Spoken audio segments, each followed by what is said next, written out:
Yeah, hi Nick.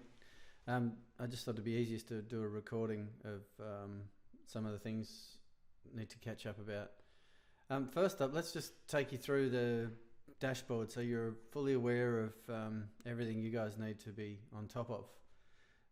Of course, there are the updates.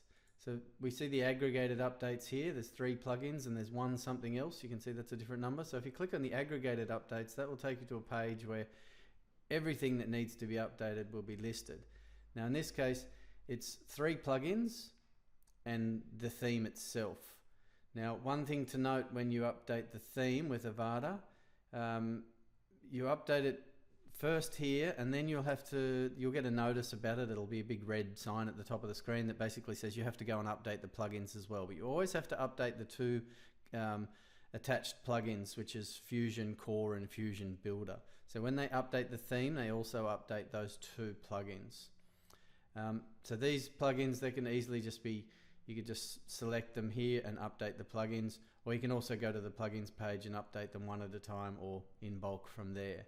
But you should keep WordPress. So here's WordPress. We've got the latest version, 4.8 Great Britain, so you can always reinstall that again if you're having a problem with WordPress. But if there would be a WordPress update, it would also be here. So they're the 3 things that constantly need to be updated with a WordPress website: is WordPress core, which you'll find at the top, the plugins, which will be listed here, and the themes, which will be listed here.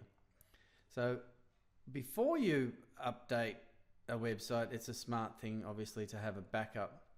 Now I see you guys are using BackWP up. Now as long as you're happy with that, that's great, and as long as someone's responsible for having a off-site copy of the website, that's the best way to go. I actually use a plugin which is part of Jetpack, which is called VaultPress. It's made by the people who make WordPress, and it's incredibly cheap. It's only about $3.50 US a month for a full backup service of your site, and it's a one-click restore, and it's bulletproof. This is automatic that's doing it. It's very safe, but yeah, if you've got this set up correctly, this will work just as good. All right, so let's have a look at SEO, which is the main thing we wanted to talk about. And as you can see, there's an update for the SEO here. So I'll just update these plugins for you at the moment. And so you can see how long it takes. Like there's 3 plugins there: the caching plugin, the contact form, which I don't think we're actually using now. We probably should remove that because I'm pretty sure we put I tried a different plugin because we were having trouble with that one. So that one could be deleted. Now with plugins, you might or you might not know they have a couple of states. You have to deactivate them first and then you can delete them. So plugins can either be installed or deleted, but then they have to be activated or deactivated. Now that shouldn't take too much longer. It was 3 updates, so it'll just go through them one at a time, and it will give us a little notice here when we're ready. There you go. So we could go back to the plugins page, or we could return to that updates page where we were. But let's just go back to, let's just go to the dashboard for a sec.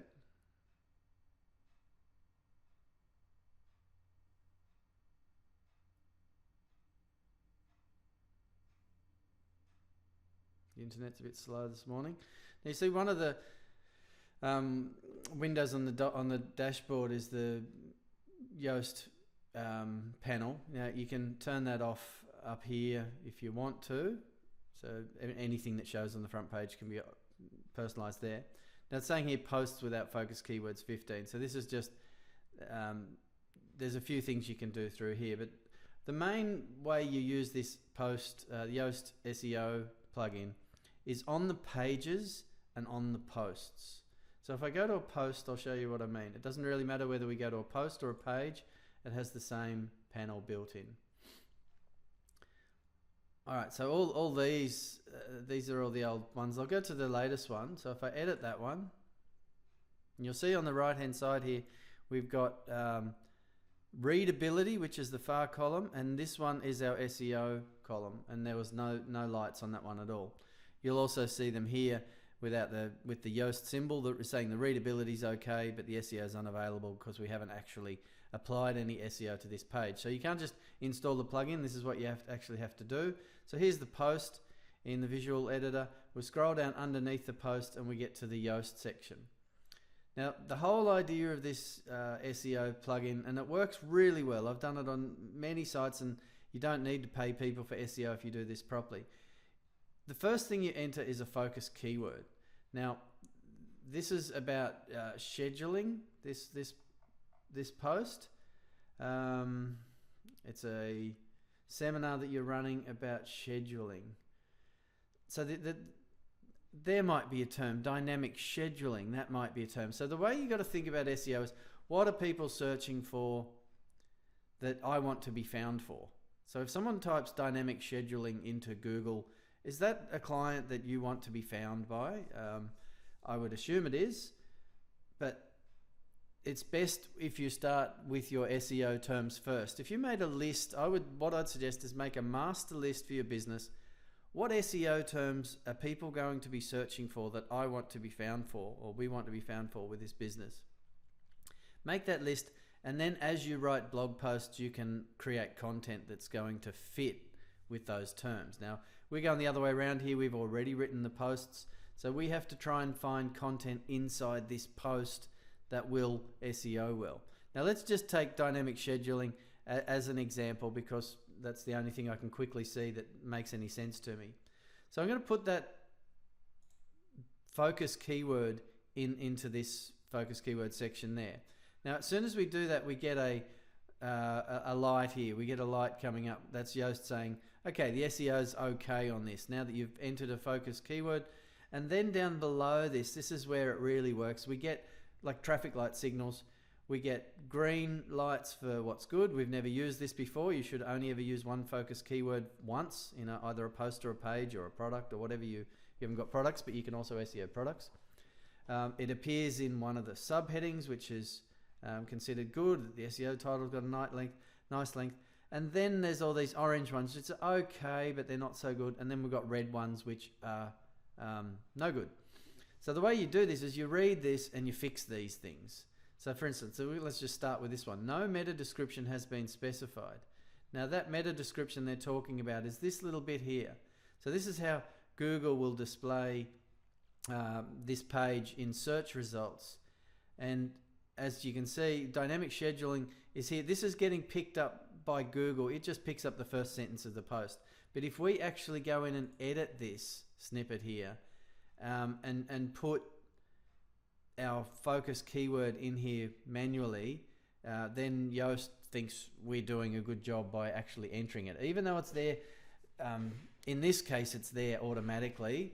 Normally it probably wouldn't be, and Yoast wants you to do this yourself. So we could say the truth about scheduling, what we could do. You could just start like this, dynamic scheduling. That's what I normally do. I put the focus keyword at the start, and then I just go and grab the first bit, because that's what Google gets, and generally that's a good intro. So I'll paste that in there, and you'll see that it goes red because we've got too much content. You can only have so many characters, and you just take it back until it'll be about here somewhere. Yep, dynamic. That's how many characters it will allow, and you'll see now that we've had another one goes green. The meta description contains the focus keyword is now down here. Instead of being red, now it's down here, and we've gone a little bit closer towards what Yoast think is a good SEO. So it's still orange overall, and that's what we have to do. We have to turn this green. So the goal here is to have, well, I suppose if you want to worry about readability, I don't worry about readability much, but some people do. But the goal is to have that SEO one there going green. And then, so you just keep working on it. So you just have a look at what it says. Okay, the images on this page are missing alt attributes. So if we have any images on the page, like the featured image for one, so we can click on that, and it will open it up, and you'll see on the right hand side here that it's got a name, but it has no alt attribute. So if we just copy that and paste that in there, because I think that said dynamic scheduling. So we don't want the little hyphens, so we get rid of them.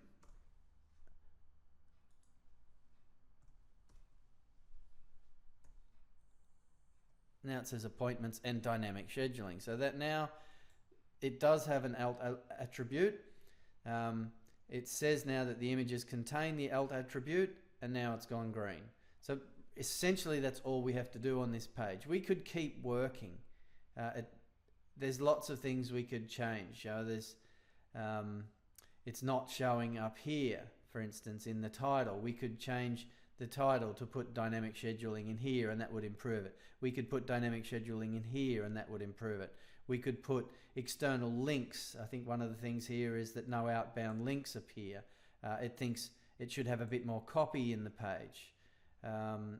It doesn't like stop words, things like and of and that sort of stuff. And the slug, which is this part here, contains a about, which is considered a stop word.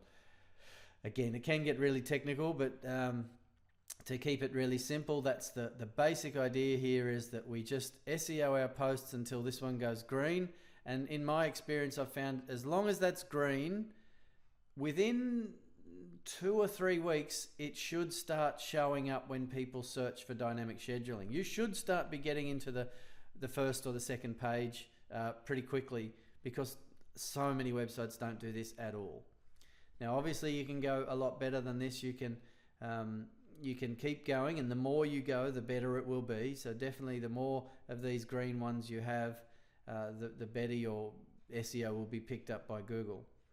There's also a new feature called Cornerstone Content. You'll have to read about that, whether it suits that. But obviously, if any of your articles are really cornerstone content to what you do with your business, you tell Yoast that as well. But as I said, that's a really new feature, and I'm not really over that myself. If you had other images in the content here, you could also edit those and add the alt attributes to those as well. All right, so let's just update that page, because now we've got good SEO on it. And you'll see back on your dashboard now, it'll say one post with good SEO. Now, if we have a look at the pages, see, none of those have been SEO'd either. Obviously, it's a lot more difficult to SEO certain pages. Like, for instance, the demo video. Not that you don't want to SEO that one, for instance, because that one, you want that to be a quiet page. The Contact Us page. It depends on how pages are built. So if we have a quick look at the code here. Now, this has been built largely with shortcodes from Avada, from the theme. So if we look in it doesn't matter, text editor, you can see there's a lot of code. There's not a lot of content in here. The only content, if we have a look at the actual front end, if we view the page, this is what we're SEOing, is the content, not the code. What's going on? It's not, there we go. It took a while to load there. So it doesn't have hardly anything. So like, you're not going to get this page to go green because there's just no content on there to SEO in the first place. So obviously you want to reserve your SEO efforts to pages that will SEO well, because they have relevant content on them. So for instance, if you went through your housing repairs, these ones would be the ones I'd be focusing on, and SEO them for housing management and housing repairs. So there's some obvious places to start here. As I said, I think that the absolute best place to start is with a list of key terms that you want to be found for. And then as you're writing blog posts, try and write to those terms. So if you have a specific term you want to be found for, write a blog post with that term as the title, and that in the content, and that in the images and all that. And it will SEO well, and away you go. All right, so that's a quick overview of SEO and how that works. That's like, honestly, that's pretty simple, but that's the sort of SEO that you can do very easily and that works quite effectively. I did a test one time on the term professional photography Sunshine Coast, and I got to page 1 in about 2 weeks because no one was doing it. So it doesn't take a lot of effort sometimes to get a long way with that. Now, you'll see Yoast has also got a notice up here, number 1. They're just nags, really. There's nothing interesting about them. It's just a notification of something. What are the notifications? Yeah, they want a review, of course. The other thing, of course, down here we've got the settings of Yoast, the dashboard here. Now, obviously, there's a lot you can get into with SEO, and it probably should be set up properly. You can use the configuration wizard. There's an enormous lot of things you can change. Have a look at someone who knows what they're doing, like maybe Alistair knows. It's all about submitting your sitemap to Google and those sort of things, and setting things up properly. Webmaster Tools. There's a whole lot of things, but by default, the default settings work pretty well. That's the other thing I'd say too. You don't have any Google Analytics on here, from what I can see. If you have a Google Analytics account, I would presume you would have from way back. But if you don't, go and make one, because there is a space in the theme. Where would that be? Let me just think. Trying to think where that goes.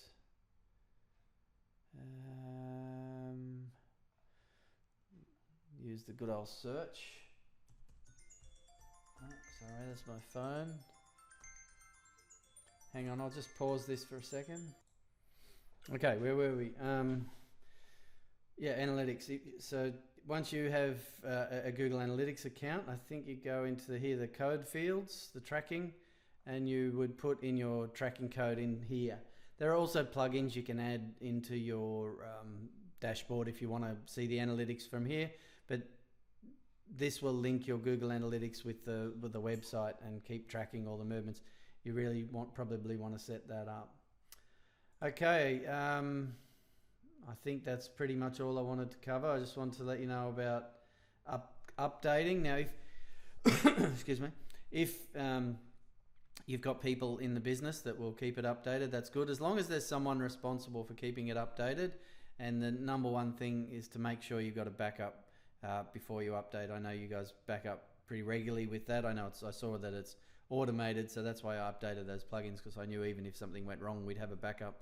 But I would make sure there's a daily or a weekly backup, depending on how often you update the site.